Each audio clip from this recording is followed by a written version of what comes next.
Yeah, hey, we're back. It's not another talk show, and I am your host, David Allen Moss. Listen, ladies and gentlemen, I was kicked out of Sunday school because I was in there, and this frumpy teacher kept going on and on and on about Jesus, and I raised my hand, and I asked her, if Jesus was in the desert, how could he still be bright white? How come he didn't have a tan? And she kicked me out of the class, and I never went back to church. Every time I went over somebody's house in high school, junior high school, always a picture of Martin Luther King, Bobby, John Kennedy, and bright white Jesus. You can't leave 33 years in the desert and not have a tan. So, ladies and gentlemen, I'd like you to welcome with a round of warm applause my first guest. He is a best-selling author. He is an award-winning anthropologist. Would you please welcome to Not Another Talk Show, Mr. Ernie Kessler. Thank you. Thank you. Thank you, sir. Thank you for joining us. Thank you for having me. You're quite welcome.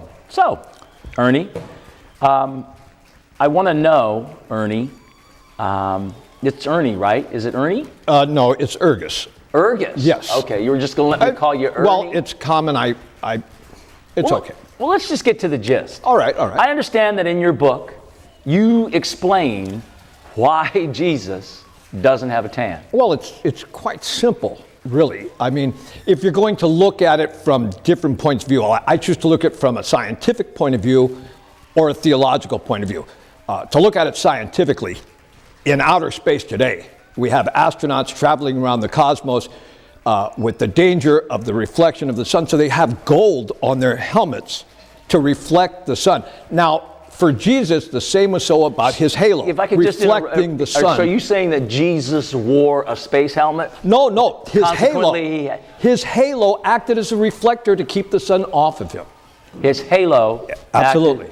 Absolutely. As a reflector. As written in my book. Can I bestseller. Can I see the book? Nobody gets to see the book. There's only one print in copy, and I read it to everyone. Wait a minute. Can we just stop for? So you're saying you have a best-selling book, and there's only one copy of it? Well, in 1 week, we sold out every copy. But didn't you just say that that's the only copy? It's still sold out. What camera? It's still sold out. Does anyone at home understand what it?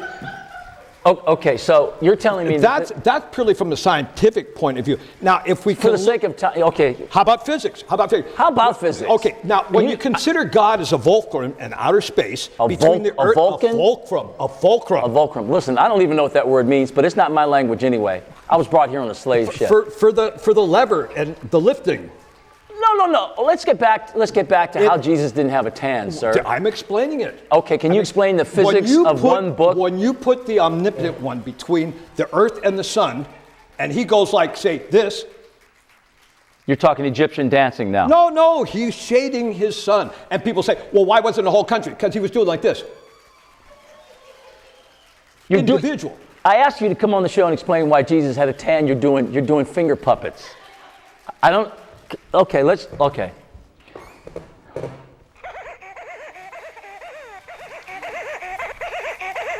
That's what my co-host thinks. We are only talking about Jesus and his tan in such a surrounding.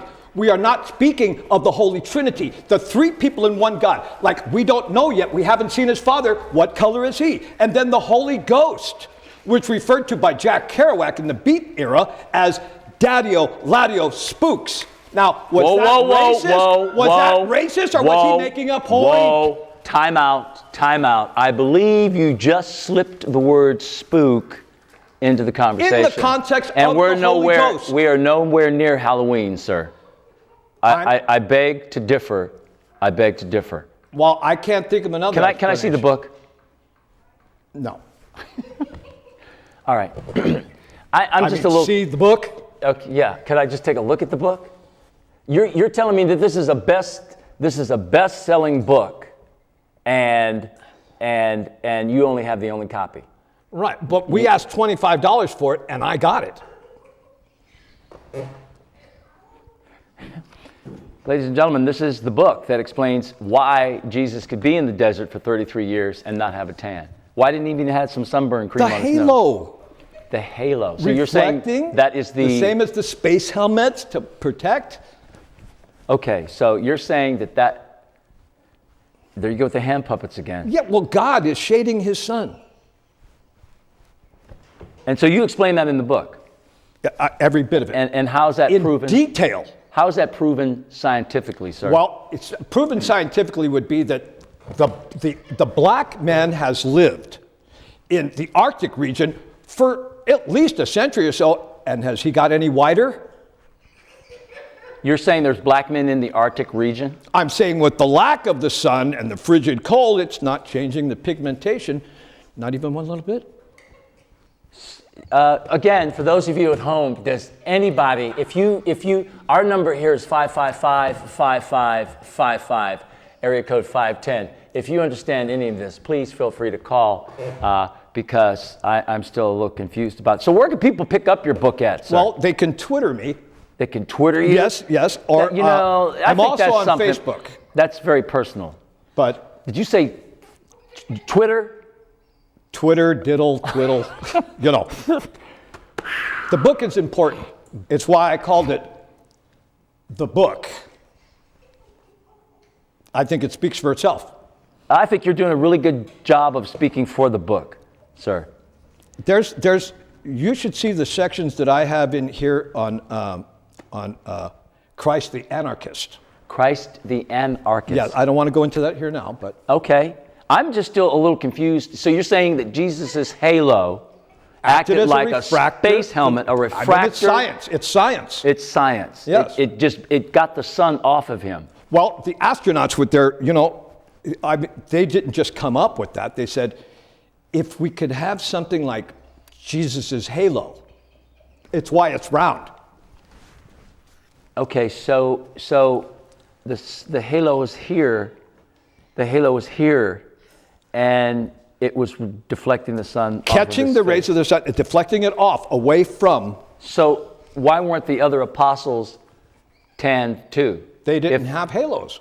But if the sun was reflecting off Jesus' halo, wouldn't it bounce off and give other people a tan? Not a directional halo. Not a directional halo. Directional halo. Well, of course, ladies and Sending gentlemen. the beams right back where they came from.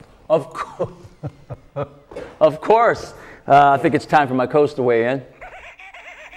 Directional halos. Directional? I mean, when the halos first came out, like Mary's, Mary's? it wasn't set that way. Okay. Directly. She could blind people. It could have been her diaphragm setting it Yes, off. yes. I think, ladies and gentlemen, it's time to go to a commercial break. We're going to be right back with our guest, Ernie Kessler. That's Ergus. Ergus Kessler and his directional halo. We'll be right back after this commercial break. Hey there. Rusty here. Right on. Going on there. I'd like to talk to you about a whole nother world. I have a colored friend, a really good colored Negro. No, black. African American. I have an African American friend. I don't remember his name. Jamal Leon Tanik. He's a good friend.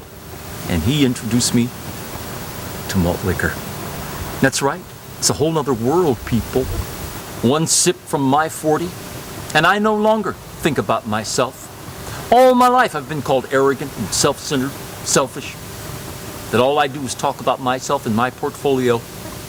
Well, one sip from my 40, and I actually asked a woman a question. One sip from my 40, and I'm able to find the beat and keep it. One sip from my 40, and I grow a soul. I gave a quarter to a homeless guy. Malt liquor. It's a whole nother world. Right on. Right on. Right on. No, I like that. It was right away. It's like, here we go. Are we back? And we're back, ladies and gentlemen. Hi, I'm David Allen Moss. This is my co-host, some little guy with a beard. And we're talking to Ernie Kessler. That's Ergus. Ergus Kessler. Yes. And he's here to explain why Jesus didn't have a tan after being in the desert 33 years. So, okay. Excuse me, I'm sorry. Oh. I'm just blown away by the fact that this gentleman has written a best-selling book, and he has the only copy. How does that work? I go to Amazon.com, put in an order, and you just come to my house and read me the book? I can, or You in of yourself are a Kindle. yes, Okay. yes. All right. Yeah. The first cyber Kindle. The first cyber Kindle. Yeah. But you're here. Yes. If you were cyber, wouldn't you be in space? Well, You do- cyborg. Cyborg. Cyborg. Okay. Okay. You do seem to be a little spaced out. Actually, it's quite simple as to. Why don't you break that down for us Okay. in a Dr. Seuss kind of fashion? I've written it here in my book and broken it down in a few different segments. We could look at it scientifically or theologically. So- Okay, so you've been speaking scientifically. Why don't you look at it theologically? Okay. And piss everybody off. Theologically, Jesus Take your time, preacher. has a halo. And much the same as the astronauts with their shields to protect them from blindness of the sun and its gamma rays and ultraviolet rays, his halo acted as a reflector to keep the sun off of him. A lot of people think it was because he was a deity. No, it had a practical purpose. Okay, but that's scientific. What about theologically? No, that's theological. Oh, okay. Yeah, So unless science. So can we're produce making a up halo. words here, ladies and gentlemen, on Not Another Talk Show. We're defining words in another way. Yeah. I like that. Yeah, I like yeah. that. So not only have you written this book, you've rewritten Webster's Dictionary. I don't really believe Webster's Dictionary. I don't believe a moment of it. You don't. Okay. No. And that's because No, you I had think your they literally reflector on. made up words and the spelling. Oh, okay. So, Okay. but that's another book. I'd like to write that book, but Okay. Well, I don't have a pen on me, but I'm sure that we can get you I'll one. remember. My staff is I'll wonderful. remember. So Jesus had no, shall we say, melanin, because black folks have built-in melanin. They have built-in sunscreen. Yes. And Jesus didn't need any of that. His halo well, rather than protected the him. sunscreen, if you look at it, take a fulcrum in space. Okay, can you? So a fulcrum is a point in which you could use a lever to move the Earth. If you had a fixed place, you could actually move the Earth. Now, looking at the Almighty, the omnipotent one, God, as his own fulcrum between the Earth and the sun, he was doing like this for the 30 years that his son was on the Earth. Okay. But a lot of people say, well, what about, how come just him? So you're saying that God provided the shade? Yes. Okay. Because at first I thought you were doing that to me. And Oh, no. I was wondering, Just, can anybody keep a secret? just his son. Okay. Okay. I see. Well, ladies and gentlemen, I think, how are we doing on time there? We okay? We okay there? Because I would like to go on about the three persons in the one God. Oh, I would love for you to go on about the three persons. in the Okay, one- when you're talking about three people in one God, you got your Jesus with the halo and the white skin. Uh-huh. We have yet to determine the color of his father's skin. Maybe he showed the results of the arid desert. And then there is, Okay. So you know what? I hate to break this up. I'm not done though. Well, we're running out of time. Mr. Ernie? Ergus. Mr. Ergus Kessler, ladies and gentlemen, I'd like to thank our guest for coming on explaining why Jesus didn't have a tan after 33 years in the desert. I want to thank my co-host for being here to support me. I want to thank you here in the studio audience. Give yourselves a round of applause. And you at home, mwah! I love you. Remember, next time on It's Not Another Talk Show, we're going to have a transgendered folk singer, ladies and gentlemen. So until next time, take care. Bye.